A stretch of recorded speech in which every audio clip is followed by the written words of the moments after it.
Quincy Jones just spoke to me. What? What'd he say? He said, don't write no verses, just write hook. And the next day I went to the studio, straight $1 bills. And I still got more money, Patron shots, can I get a refill? And I still got more money. In this clip from the R&B Money podcast, Grammy award-winning songwriter Theron Thomas shares some very useful advice that he received from Quincy Jones on making hit records. Make sure you stay tuned to the end of the video because he drops some special gems for all the producers and beat makers out there. Without further ado, let's go ahead and get right into it. But how you doing? Let me tell you something. I'll take my shades off for this one. And I said, I'm good, Mr. Jones. How you doing?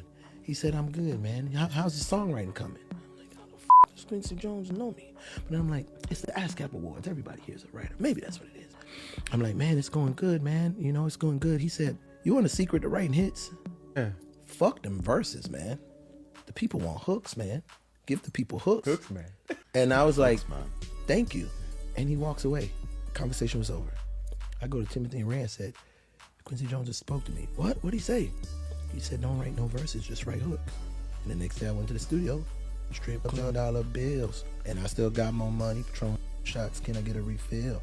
And I still got more money. I said, I gotta repeat it all the time. It's like, why are you repeating that the whole song? Because Quincy Jones told me not to write no verses. He told me to write hooks, and it was random, and I look at it as a sign, so I have to do this. Bro, I write 10 songs a day, 5 songs a day, 20 songs a day. Now. Yeah.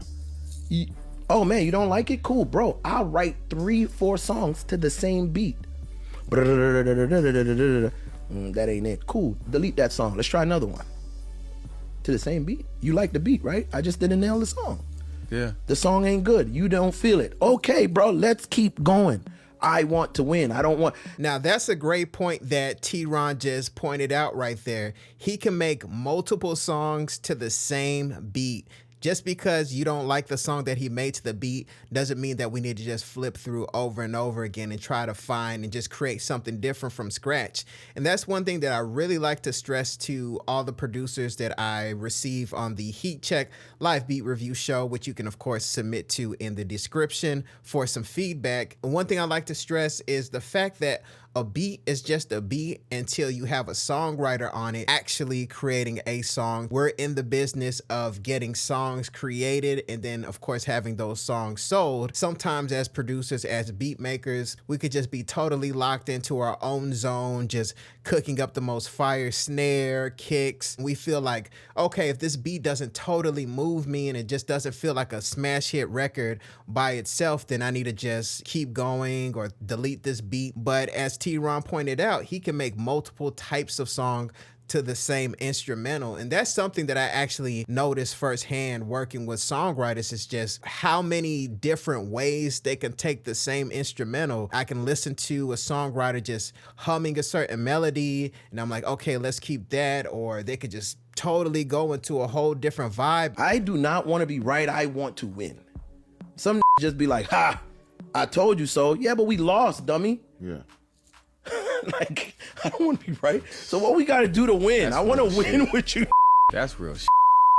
Just want to be like, I'm correct. What did that get you? Right never got me nowhere. I don't want to know. I want to be like, hey, what do we need to do together as a collective? We're doing this together. And I feel like when you get with people, the more collaborations you do, bro, the future of music, bro, anybody that wants to be in this for real and want to make real money and want to be successful, you need at least 3, 4, 5 in the room with you. Not every time, but I'm telling you, bro. Look back at Thriller. Look back at all them records, bro. Them had a gang.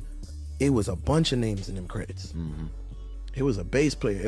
And sometimes the bass player didn't play what Quincy said. The bass player said, hey guys, I got an idea. The trumpet player had an idea. You know, the person wrote the song, but Michael Jackson had a lyric change. Mm-hmm. You know what I'm saying? Mm-hmm. You know, everybody right now, the big thing in music is like, oh man, these ain't writing their own shit. And I'm like, guess what, man? Everybody get help. Yep. Everybody great that's help. Everybody.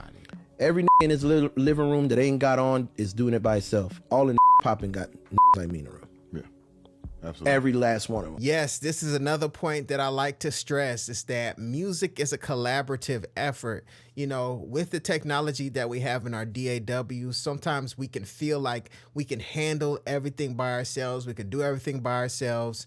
And we don't want to split credit with anyone, because if we work hard enough, you know, we can keep everything. But there's a saying, you can have 100% of nothing, or you can have a piece of something that's actually going somewhere. And that sounds like what Theron is touching on. If you work with more people, you collaborate with more artists, songwriters, producers, musicians, all these different people can help cultivate a hit song, or just a great song, a great independent song, a record that's just gonna be put out there for, you know, a specific niche fan base. You know, everything doesn't have to be Billboard #1 hit and things like that. For all the producers out there, you know, no matter how talented you are, no matter how skilled you are, we're never too skilled to actually reach out and to get help from other people, because one, you never know what type of energy you can receive from someone in the studio. You know I've had experiences where I've had multiple artists in the studio, and just, you know, some people are having conversations in the background.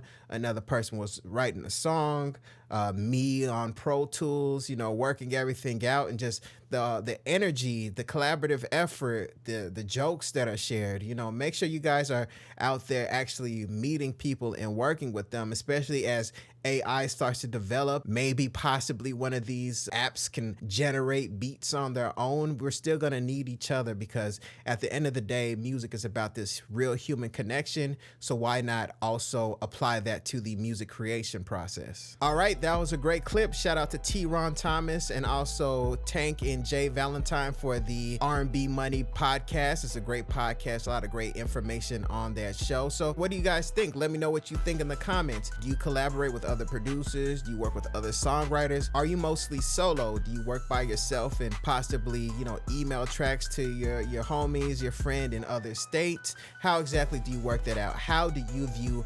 collaboration, and how has it taken you so far in your music career? Let me know in the comments. We need to continue this dialogue right here on this channel. Hey, hope you enjoyed this video. If you did, make sure you hit like and subscribe. My name is Desmond A, and I'll be back with more great videos. Peace. Wait, before you go, make sure you go to DesmondASounds.com, where you can get free FL Studio Patcher plugins, free loops, free guides, everything you need to level up your music production. Once again, go to DesmondASounds.com or click the link in the description. Go there now and totally transform your music production.